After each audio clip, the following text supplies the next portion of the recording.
He stared at the sealed envelope in his hand, his knuckles white against the heavy brown paper. The county courthouse had sealed it with a finality that felt colder than the December wind whipping around him. Inside were the family farm rights, the deed and legal documents that for 63 years had promised this land to the next generation.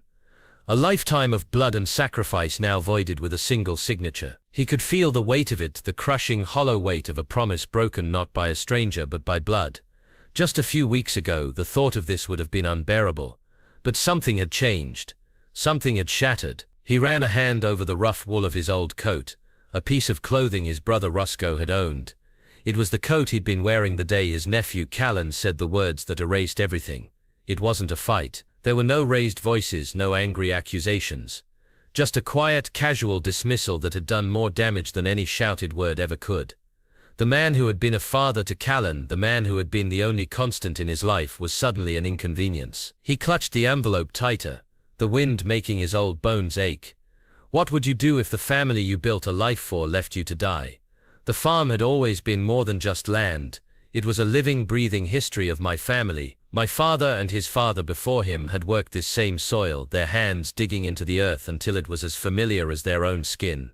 I inherited it when my brother Roscoe died suddenly, leaving behind his wife Cassidy and their young son Callan. The farm became my anchor, the place where I poured all my grief and purpose. I raised Callan in the same fields where Roscoe and I had played as boys, teaching him how to drive a tractor before he could ride a bicycle, showing him how to read the clouds for rain and the soil for nutrients. He was my son in every way that mattered. We ate meals at the same kitchen table where my mother had taught me to shell beans, and we talked for hours on the porch swing watching the sun bleed across the horizon. We were two old souls bound by the quiet, tireless rhythm of the land. Our relationship was a testament to the fact that you didn't need blood to be family. You needed roots, shared history, and the unspoken language of love. The first crack in our world was so small I almost missed it. Callan had a new fiancée, Calla, a bright-eyed woman from the city with a job in digital marketing. She was polite and kind, but there was a nervousness about her when she came to the farm. She'd always ask Callan, "Are you sure you want to do this?" When he talked about taking over, he'd laugh and say, "It's my birthright, Calla," but the laugh never quite reached his eyes. He spent more time on his phone, answering emails, talking about quarterly reports and brand strategy. The quiet conversations on the porch swing turned into Callan checking the time, his leg bouncing with an invisible impatience. The land which had once been his whole world was becoming a footnote in his new life. I told myself it was just part of growing up, of him finding his own way. But deep down I felt the shift, a small tremor in the solid ground beneath us. I had spent my entire life planning for Callan to inherit the farm. I had a vision of him and Calla raising their own kids here, of the same old house bustling with life again. I wanted him to experience the same sense of purpose and pride that came with working the land. I knew it was a different life than what Calla had in mind for him. I saw the way her eyes lit up when she talked about a promotion or a new apartment. She didn't see the beauty in the dirt and the endless sky. She saw a project, a place to get in and out of quickly. I tried to talk to Callan about it, but he would just nod, a far-off look in his eyes. He would assure me, "I will take over, I promise, Uncle Lyle," but the words felt hollow. They were just words, a verbal contract he made to appease me, not a vow he made to himself. And for the first time, a seed of doubt began to grow in my mind. The doubt became a chasm when the doctor gave me the news. "It's your heart, Lyle," he said, his voice flat and sympathetic. "You need a bypass, and you need it soon.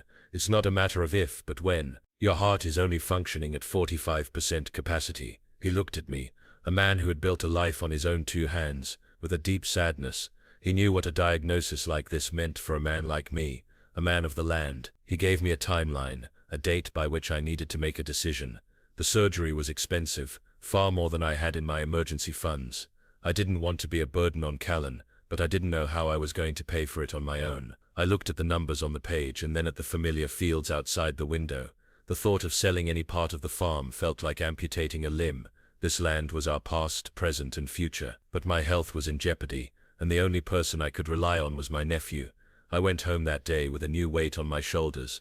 I was a man who had always prided himself on his independence, his ability to handle any problem on his own, but this was a problem I couldn't solve alone. I looked at the old barn, at the tractor that needed a new clutch, at the roof that was leaking in the back room. All of it required money and labor that I no longer had. My world felt like it was crumbling around me, one piece at a time.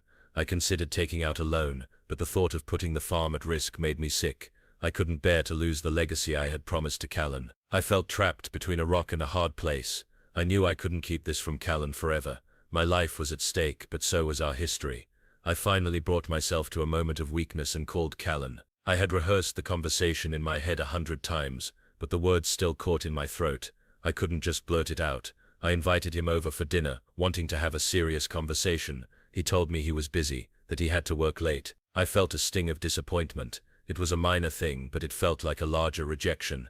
I told him it was important, that it couldn't wait. He agreed to come over the next night. I hung up the phone feeling a little more hopeful, but the feeling was short-lived. I was still alone, still sick, and still facing an uncertain future. But for the first time I had admitted I needed help. I just had to hope my nephew would be there for me when I needed him. The next day Callan arrived with Calla. They were both dressed in city clothes, looking out of place in my old farmhouse. We sat down for dinner and I could feel a nervous energy in the air. I tried to make small talk, but it felt forced. I finally took a deep breath and told them about my condition. I explained that I needed a bypass and that it was going to be expensive. I looked at Callan, hoping to see a flicker of concern or a promise of help. He didn't say anything at first. He just looked at Calla. I could see the wheels turning in his head. The look on his face told me he was worried about the money, not about me. I felt a knot form in my stomach. The man I had raised, the boy who had once called me dad, was now looking at me like a problem to be solved, not a person to be cared for. It was in that moment that I realized the true weight of the world had not been on my shoulders alone. My brother had left a legacy that was both a gift and a curse. A secret I had carried for a lifetime was about to be revealed, and it could change everything. Cullen's silence stretched on for what felt like an eternity. Each tick of the grandfather clock in the corner, a painful reminder of the chasm between us. Calla finally broke the tension, her voice soft and full of pity. "Uncle Lyle, we'll help you," she said, squeezing Cullen's hand. He nodded, but his eyes were fixed on the floor. I felt a surge of relief, a fragile hope that everything would be okay. He promised to help me, to be there for me. He promised to get the money, and that we would figure out a way to pay for the surgery. I believed him. He was my nephew, my son. We were family. We hugged, and for a moment it felt like old times again. But the feeling was fleeting. Over the next few weeks, the promises became excuses. "I'm working on it, Uncle Lyle," he'd say. "Just give me a little more time. I'll get the money, I promise." His words were a bandage on a gaping wound, and I knew it. My health continued to decline. The heart medication was barely working. I was constantly tired, and every trip to the mailbox or the market felt like an impossible marathon. I would call Cullen, and he would never pick up. He would text me later saying he was busy with work or with Calla. I felt a deep, aching loneliness that I had never felt before. I was surrounded by the land and the memories of my family, but I was completely alone. I started to wonder if I had made the right decision, if I should have told him about my condition. I wondered if I should have sold the farm to a stranger years ago. Maybe that would have been better than watching my family turn on me when I needed them most. I felt a deep sense of shame that I was a burden, a feeling I had never experienced before. One evening, I decided to drive to Cullen's house. I had called him 5 times that day, but he had ignored every call. I pulled up to the curb and saw his car in the driveway. I was about to get out of my truck when I heard his voice. He was on the phone, his voice loud and clear, and I could hear what he was saying. "No, Calla," he said. "He's been a little difficult. He called me again today, and I just can't keep doing this. I just want a break." My heart felt like it was going to burst. I thought he was talking about me, about my health. I felt a flash of anger and betrayal. I wanted to confront him, to yell at him, to tell him that I was dying, that he was breaking his promise, but I couldn't. I was too weak, too sick. I just sat in my car listening to him complain about me. Then I heard him say the words that changed everything. He was talking about the holidays, about Christmas. "No, he's not coming for Christmas," he said to Calla.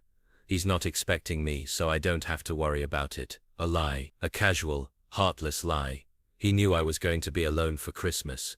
He knew I was counting on him, but he had made his own plans. He was going to spend the holidays with Calla and her family, and he had told her that I was not expecting him to justify his absence. My heart sank. It wasn't about the money. It wasn't about my health. It was about him, about his selfishness. He was lying to his fiancée about me, about our relationship. He had no intention of helping me. He had no intention of being there for me. He had no intention of ever taking over the farm. He had already abandoned me. The next morning, I drove to the county courthouse. The farm was a burden, a weight around my neck. It was a promise I had made to a ghost, a promise that my nephew had no intention of keeping. The bank had been trying to foreclose on the farm for years, but I had a deal with them, a deal to hold off on the foreclosure in exchange for a large payment every month.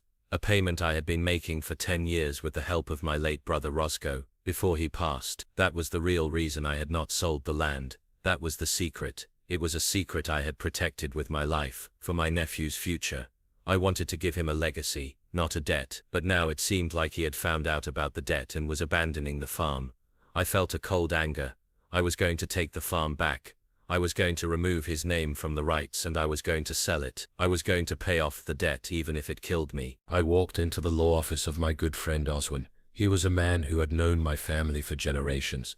He looked at me, a man on the brink of death, and his eyes filled with concern. "Lyle, what are you doing here?" he asked. I didn't own anything. I just handed him the documents. I wanted to cut off the head of the snake to remove Cullen's name from the rights. Oswin looked at the documents and then at me. "Lyle, this is a terrible mistake," he said. "This is a family heirloom. You can't just give up on your nephew." I told him about the phone call. I told him about the lie. I told him everything. He listened, his face a mask of sadness. He knew my brother Roscoe, and he had helped my father with the original loan. He knew about the debt. He knew that I had been paying it off for years. He looked at me, a man who had sacrificed his entire life for his family, and his eyes filled with tears. He told me that he would do it, that he would remove Cullen's name. But he also told me that there was something I didn't know, a secret that would change everything. The truth about the farm's debt and the reason behind my nephew's behavior. The truth I had so desperately tried to protect. Oswin placed a manila folder on his mahogany desk, the worn leather of its spine telling a story of its own.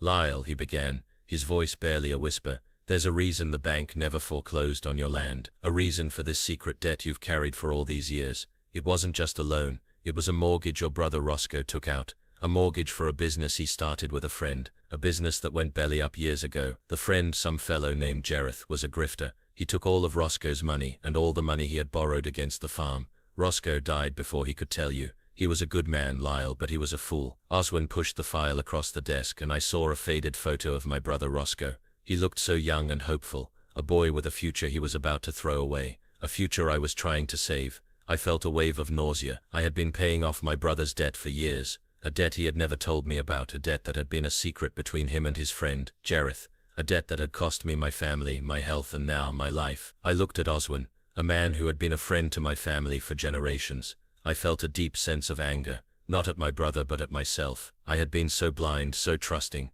I had spent my entire life protecting a legacy that was built on a lie. I had been a fool, just like my brother. I looked at the documents, the same documents that would remove Cullen's name from the farm. I had come here to exact my revenge, to show Cullen that I was not a man to be trifled with. But now I felt nothing. The anger was gone, replaced by a deep, aching sadness. I was a man who had spent his entire life working a farm that was never truly his. It was a lie, a beautiful, devastating lie. I had sacrificed my health, my love, my life, for a ghost. Oswin continued, his voice soft. "Lyle, I've been trying to get in touch with you for weeks. Cullen has too. He's been trying to get a hold of me for months. He found out about the debt. He's been trying to talk to the bank, to negotiate a new loan, to save the farm. He was going to tell you about it on Christmas, as a surprise. That's what he meant on the phone. He was planning to pay off the rest of the debt himself. He was going to give you the farm, free and clear, as a Christmas gift. He knew about your heart. He knew you were dying and he was trying to save you. He just didn't want you to worry about it. He wanted to do it all on his own, to show you he was worthy of your love and trust. He was trying to protect you. My heart felt like it was going to burst. I had been so wrong. I had misjudged him, misjudged his love for me, misjudged his sacrifice. The very thing I had accused him of he had been doing for me. My hand trembled as I reached for the documents. All my anger, all my bitterness, all my sadness was gone, replaced by a feeling so deep and so profound, I didn't have a word for it. It was a feeling of overwhelming love, of overwhelming loss. I had been so close to destroying everything, to destroying my nephew's future, to destroying my family. I had been so close to losing everything, because of my own pride, my own stubbornness. I looked at Oswin, a man who had been a friend to my family for generations. I asked him what I should do. He told me that it was up to me, that it was my life, my farm, my decision. I looked at the documents, at the sealed envelope. I had to pay off the debt. I had to save the farm. I had to give my nephew his inheritance, free and clear. I had to give him a future he deserved. I walked back to the courthouse, my heart a mixture of love and pain. The wind was still whipping around me, but I didn't feel it. I felt nothing but a hollow emptiness, a feeling of absolute defeat. I had come to the courthouse to exact my revenge, to show my nephew that I was not a man to be trifled with. But now I was here to make things right. I was going to pay off the debt, even if it killed me. I was going to save the farm. I was going to give my nephew his inheritance, free and clear. I had to give him a future he deserved. I walked into the courthouse, my hand trembling as I held the sealed envelope. I knew what I had to do. I had to let him know I was sorry. I had to let him know I loved him, and I had to let him know that I had cancelled the family farm rights, so he could truly have it all. I walked into the courthouse, my heart a mixture of love and pain. It was the last thing I would do for my nephew, and I knew it was the right thing to do.